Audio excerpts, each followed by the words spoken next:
자, 오늘 말씀의 제목은요, 마태복음 17장 9절부터 13절의 말씀을 통해서 변화산 사건 이후 일들의 의미라는 제목으로 이제 마지막으로 말씀을 전하도록 하겠습니다. 변화산 사건 이후에 일어난 일들이 있었거든요. 그 일들 속에 담겨진 의미가 뭐냐라는 거예요. 자, 우리 어제도 보았듯이 예수님께서 이제 변화산에서 있었던 일을 마치시고 이제 그 이튿날 제자들과 함께 내려오셨잖아요. 내려오시면서 이제 제자들에게 당부를 하십니다. 분부를 하시죠. 너는 절대로 얘기하지 마라. 변화산에서 봤던 이 모든 것들을 아무에게도 말하지 마라라고 말씀하셨잖아요. 근데 이 말을 들은 이 제자들이 마음에 질문이 생기는 겁니다. 그렇다면은 서기관들이 말하는 그 엘리야가 먼저 와야 된다는 이 말이 도대체 뭡니까? 라는 이 질문이 생긴 거예요. 그래서 예수님께 물어보는 어저께 그런 내용이었습니다. 그래서 우린 그 내용 속에서 두 가지를 살펴보았죠. 그 두 가지가 뭐였습니까? 첫째는 너희는 본 것을 아무에게도 말하지 마라, 이르지 말라 말씀하셨잖아요. 이 말씀이 뭐라고 했습니까? 어떤 의미가 담겨져 있다고 말씀드렸어요? 이것은 예수님께서 변화산에서 변형된 이 모습을 아무에게도 말하지 말라. 이 말씀은 어떤 의미냐? 바로 복음의 깊은 그 진리는 아무나 이해를 못한다라는 거예요. 그렇기 때문에 진정 이 영적으로 갈급한 자, 영적으로 가난한 자, 영적으로 껴있는 자, 그러니까 진리를 받을 만한 자만이 받는 은혜이다라는 거예요. 그 진리를 깨닫는 것이. 그래서 그런 자 외에는 아무리 전해도 듣지를 않는다라는 것이죠.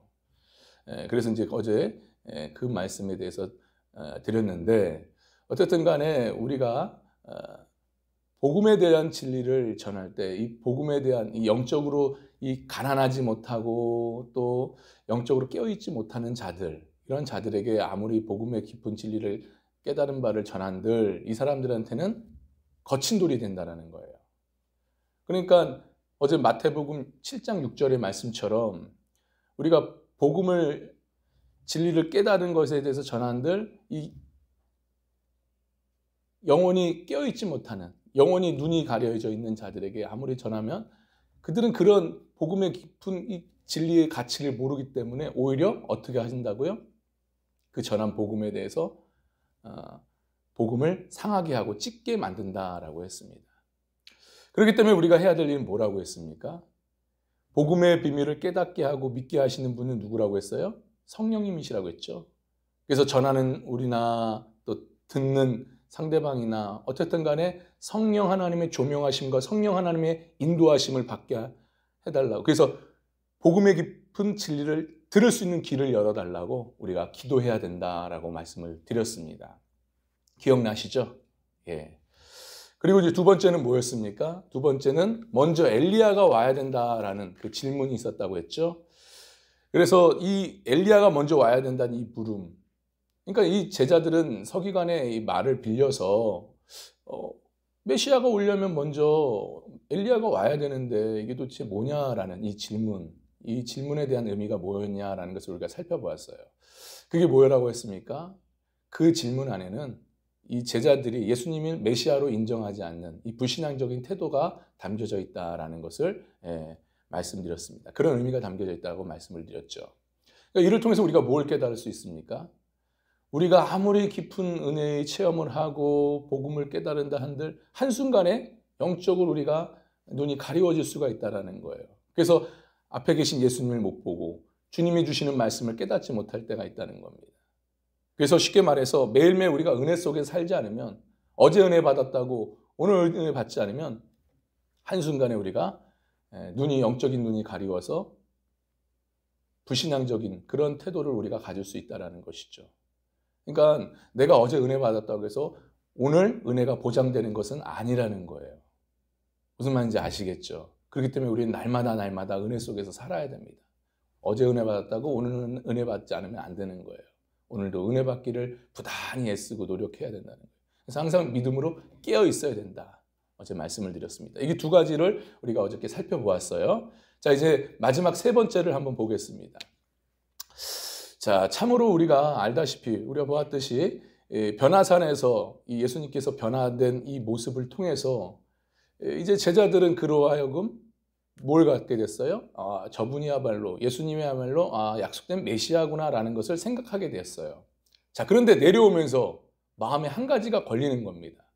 그 걸리는 것이 무엇이었습니까? 바로 서기관들의 말이었다는 거죠. 말라기 4장 5절에 근거한 그 말 뭐겠습니까? 앞서 말씀드렸다시피 선지자 메시아가 오기 전에는 엘리야 선지자가 와야 된다는 그 말이 이 제자들 마음 가운데 이게 계속 걸렸던 거예요.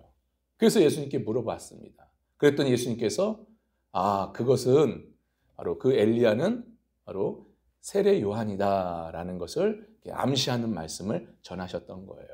오늘 본문의 내용이 바로 그렇습니다. 우리가 살펴볼 내용이. 자, 그렇다면 이 본문 속에 담겨진 이 변화산 사건 이후에 일어난 일들에 대한 담겨진 의미가 어떤 것인지 오늘 마지막으로 본문을 통해서 한번 살펴보겠습니다. 셋째입니다. 셋째, 그것이 뭐냐? 바로 그제서야 예수님 말씀하신 것을 깨달았다라는 거예요. 변화산 사건 이후에 일어난 일들의 의미. 셋째는 그제서야 예수님의 말씀하신 것이 깨달아졌다. 우리 마지막인데 13절의 말씀을 한번 보겠습니다. 13절입니다. 시작. 그제서야 제자들이 예수께서 말씀하신 것이 세례 요한인 줄을 깨달으니라. 아멘. 이제 제자들은 예수님께서 말씀하신 것이 그제서야 엘리야가 바로 세례 요한이었구나라는 것을 이제 깨달았다는 것이죠. 여러분, 이것이 뭘 말해주는 걸까요? 뭘 의미하는 것일까요? 그러니까 의심이 든다 하더라도 믿음의 자리, 은혜의 자리를 결코 떠나서는 안 된다는 거예요. 끝까지 예수님과 함께하는 자리를 지켜나가야 된다. 예수님과 함께해야 되고 예수님 끝까지 따라야 참된 진리의 복음을 깨닫게 된다는 것을 말해주는 거예요. 그 의미가 담겨져 있습니다. 사랑하는 여러분, 오늘 우리 모두가 어떤 일이 있든지 간에 우리가 결코 믿음의 자리, 은혜의 자리 떠나지 않기를 간절히 바랍니다. 끝까지 예수님과 함께하는 자리를 지켜서 정말 참된 복음의 비밀을 깨달을 수 있는 저와 여러분 될 수 있기를 주님의 이름 간절히 축원합니다. 자, 여러분, 우리가 알다시피 우리가 잘 아는 이 누구죠? 바리새인과 사두개인들, 서기관들, 사두개인들도 마찬가지죠. 바리새인들과 이 서기관들 어떤 사람입니까? 그토록 그 율법을 연구하고 율법을 가르치고 하여튼 율법의 모든 것 생명을 걸었던 자들이 바로 바리새인들과 서기관들이었어요. 자, 그런데 보세요. 근데 그들은 그렇게 율법을 연구하고 그렇게 가르쳤다 한들 복음이신 예수님을 알았습니까? 전혀 몰랐다는 거예요. 깨닫지를 못했다는 겁니다. 예수님이 메시아이심을 전혀 깨닫지 못했던 거예요. 그들은 예수님과 함께하지 않았기 때문에. 아무리 율법을 공부하고 율법을 연구하더라도 예수님과 함께하지 않으면 결과적으로 어떻게 됩니까? 예수님이 메시아이심을, 복음의 진리를 깨닫지 못하는 거예요. 근데 반면에 보세요. 진리의 진짜도 모르고 실수투성이고 허물투성이고 부족한 이 제자들은 끝까지 예수님과 함께했습니다. 어떤 면에서. 그리고 끝까지 예수님을 따라다녔어요. 그랬더니 그 결과가 뭡니까? 복음의 진리를 깨닫지 않습니까? 그러니까 예수님이 메시아이심을 깨달았던 거예요. 그리고 말라기 4장 5절에서 말하는 그 엘리야가 결국 누구라는 것을 알게 됩니까? 세례 요한이라는 것을 깨닫게 되잖아요. 오늘 본문을 통해서 보듯이. 결국 예수님과 함께 끝까지 예수님을 따라다니면 복음의 진리가 깨달아진다. 이 말씀입니다. 여러분, 우리는 이를 통해서 뭘 깨달을 수 있어요? 우리가 영적으로 무지할 수가 있습니다. 우리가 실수투성이가 되고 또 허물투성일 수가 있어요. 우리 그 인생이 참 부족함이 많이 있습니다. 그래할지라도 우리가 끝까지 예수님과 함께하는 자리, 믿음의 자리, 은혜의 자리를 지키며 사수하며 나간다면 우리는 결과적으로 참된 진리의 복음을 깨달을 수가 있는 거예요. 우리가 진리의 복음을 깨달으면 믿음의 길을 걸어갈 수가 있고 우리가 참된 제자의 길을 걸어갈 수가 있습니다. 그러니까 우리가 믿음의 길, 제자의 길, 천국 길을 걸어가기 위해서는 끝까지 예수님과 함께하는 자리에 있어야 되는 거예요. 믿음의 자리, 이렇게 기도의 자리, 말씀 듣는 자리, 예배의 자리를 지켜나가는 거예요. 사모하면서 지켜나가는 거예요. 그럼 언젠간 반드시 그 진리들이 깨닫게 되어집니다. 여러분 믿으시기 바랍니다. 그래서 제가 설교 전에 말씀을 전하기 전에 여러분 참 잘 나오셨어요. 승리하셨습니다. 라는 말씀드리는 이유가 바로 여기 있는 거예요. 어쨌든 내가 아무것도 몰라도 그냥 이 자리에 앉아서 어쨌든 마음 가운데 성령님 깨우쳐 달라고 계속 기도하면서 이 진리의 복음을 알게 해달라 하면 결과적으로 성령님께서 깨우쳐 주십니다. 그러니 여러분 끝까지 내가 의심이 들고 때로는 여러 일들을 위해서 내가 또 믿음의 자리에 막 흔들지라도 결코 이 자리를 벗어나지 않기를 주님의 이름으로 간절히 바랍니다. 아시겠죠? 참으로 예수님의 이 제자들 중에 참 두 사람을 제가 이제 말씀드리려고 하는데 이 두 사람의 길이 결국 상반된 길, 이렇게 다를 수가 있냐라는 거예요. 이게 무슨 말이냐? 여러분 우리가 잘 아는 그 베드로와 가룟 유다 아시죠? 이 베드로와 가룟 유다가 어떻습니까? 이 두 사람의 길이 결국 다르다라는 거예요. 근데 재미난 것은 이 두 사람의 공통점이 있어요. 그 공통점이 뭐겠습니까? 바로 예수님을 배신했다는 거죠. 베드로는 예수님을 3번이나 부인합니다. 계집종 앞에서 부인도 하잖아요. 3번이나 부인했고 또 가룟 유다는 어떻습니까? 은 30냥에 예수님을 팔아버리죠. 그러니까 예수님을 배반한 자들이에요, 두 사람은. 근데 어떻습니까, 여러분? 끝내 누구만이 예수님과 함께 합니까? 베드로잖아요. 베드로만 끝까지 예수님과 함께 합니다. 그러니까 베드로는 회개하고 돌이켰어요. 그리고 예수님과 함께 했어요. 그리고 예수님을 끝까지 따라다녔습니다.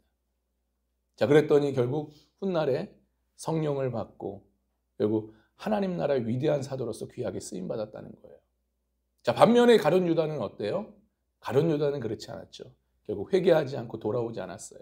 예수님과 함께하지 않았다는 거예요. 자살하기 위해 죽으러 갔죠. 근데 자살했습니까? 아니죠. 오히려 심판받고 비참하게 죽었습니다. 참 두 사람의 길이 이렇게 다를 수가 있냐라는 거예요. 그 원인이 뭡니까? 예수님과 끝까지 함께하느냐, 함께하지 않느냐의 차이라는 거예요. 그러니까 참으로 실수가 많고 허물이 많고 부족함이 있더라도 우리가 예수님과 함께하는 자리에 있느냐, 믿음의 자리를 지키느냐, 정말 은혜의 자리를 지키느냐, 이것이 중요하다는 거예요, 여러분. 아시겠죠, 여러분? 그러니 이를 알고 어떤 일이 있더라도 실질적으로 내 마음이 무너져서 믿음의 자리를 나오기 싫고 막 힘들지라도 그럴지라도 믿음의 자리에 나올 수 있기를 바랍니다. 끝까지 이 자리를 사모하면서 지켜나갈 수 있기를 간절히 바랍니다. 그래서 가룟 유다가 아니라 이 베드로처럼 끝까지 주님과 함께하고 주님을 따라다님을 통해서 깊은 진리를 깨닫고 그 깨닫는 것으로만 끝나는 것이 아니라 성령을 받아서 우리가 이 마지막 때에 귀하게 쓰임받을 수 있는 저와 여러분 될 수 있기를 간절히 바랍니다.